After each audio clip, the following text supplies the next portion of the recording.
on clair, Jean-Là. Éric Jaton, c'est un maire, c'est président à Cap Excellence. Et pour ces gens-là, on député pour défendre dossier à la ville et dossier à Cap Excellence. Parce qu'aujourd'hui, il est un député qui est dans l'opposition de la ville des Amis. Il faut qu'on soit clair, il faut qu'on soit honnête à propos de dossier Amis qui est défendu à l'Assemblée nationale. À propos de dossier à Cap Excellence qui est défendu à l'Assemblée nationale. Donc aujourd'hui, Chantal et Jean Germain, vous avez un beau problème. Sur 30 enfants d'une classe en primaire, il y a 28 enfants qui parlent espagnol. Comment on fait? Ça ne veut pas dire qu'on n'a pas d'espagnol qui sont là. C'est comment on fait? Comment on fait pour les écrire? Et là, je pense qu'il faut qu'on se dise, est-ce qu'on ne peut pas contextualiser l'école? Contextualiser les programmes scolaires, faire en sorte, comme on le fait dans les écoles aussi, les écoles allophones, pour permettre justement aux enfants de mieux les assimiler et de faire qu'il n'y ait pas ces ghettos de personnes qui sont là-dedans. Donc oui, on a besoin de quoi à Pointe-à-Pitre. Et si on a le sentiment qu'à Pointe-à-Pitre, il n'y a pas de mobilisation, c'est aussi parce qu'on a le sentiment que malheureusement, on ne résout pas les problèmes.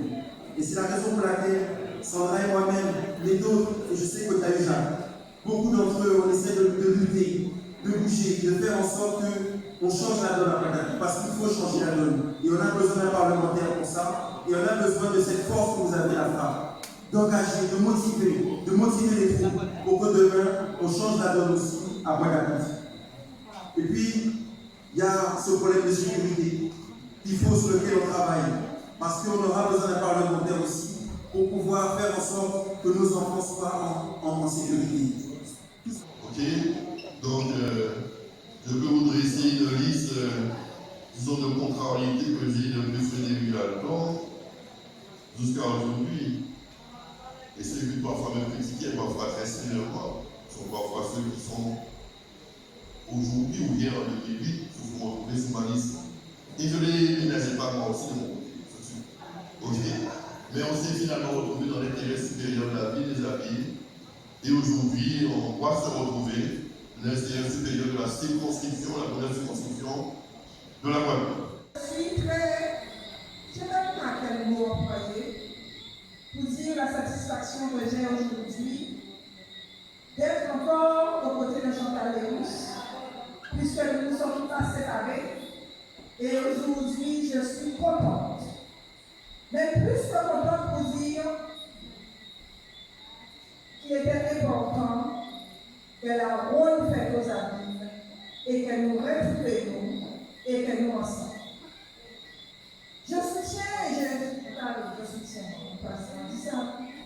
je suis aux côtés de Chantal, non pas parce qu'elle est une femme, je dirais, mais c'est quand même important. Mais surtout, par son travail. J'ai été aux côtés de Chantal Léus quand elle était conseillère départementale. Je n'étais pas avec elle dans sa première mandature, mais dès la première mandature, Chantal nous a montré qu'elle veut travailler et qu'elle travaille pour la Guadeloupe. A changé, je suis la même Chantal Léus qui s'est engagée avec conviction et détermination. Et c'est avec cette même conviction et cette même détermination que j'engage ce combat-là. Je l'engage surtout avec responsabilité et conscience. Car il est vrai, Éric l'a dit en un mot, j'ai toujours été la femme de seul mandat. Je n'ai jamais couru toutes les élections. J'étais aux élections générales à l'époque, poussée très fortement par Éric en 2009 et à franchir ce pas puisque j'avais quand même une vocation sociale et médico-sociale. J'ai aujourd'hui un seul mandat comme conseiller régional. Et c'est la première fois. Je n'ai jamais été candidate aux élections municipales, tout simplement parce que je considère que la ville des Amis regorge de talents, regorge d'enfants et que nous devons être présents partout et que nous devons apprendre à partager, apprendre à travailler ensemble. Et c'est toujours avec cette même conviction qu'en 2001, qu'en 2008, j'ai accompagné fortement l'équipe parce que la ville des Amis a besoin de tous ses enfants et que tous les enfants de la ville des Amis ont une place ont un rôle à jouer. Et c'est la première fois que je me présente dans une élection nationale, aux élections législatives, et vous comprenez bien que ce n'était pas prévu, puisque personne n'avait prévu avant le 9 juin que nous nous trouvions dans cette situation-là. Mais c'est une décision que j'ai mûrement réfléchie et que j'ai prise en responsabilité et en conscience. En responsabilité parce que la situation l'exige. On l'a dit avant moi, nous avons un ennemi invisible qui rôde autour de nous. Quand un Guadeloupéen sur 3 qui se rend aux urnes peut prendre un bulletin de parti d'extrême droite. Donc cette situation-là exigeait de moi une réponse, et cette réponse, c'est celle de la candidature. Notre réponse, c'est précisément celle de voir que malgré tout ça, nous avons fait, malgré le député que nous avons voté, pays-là qui resté en Chiplet.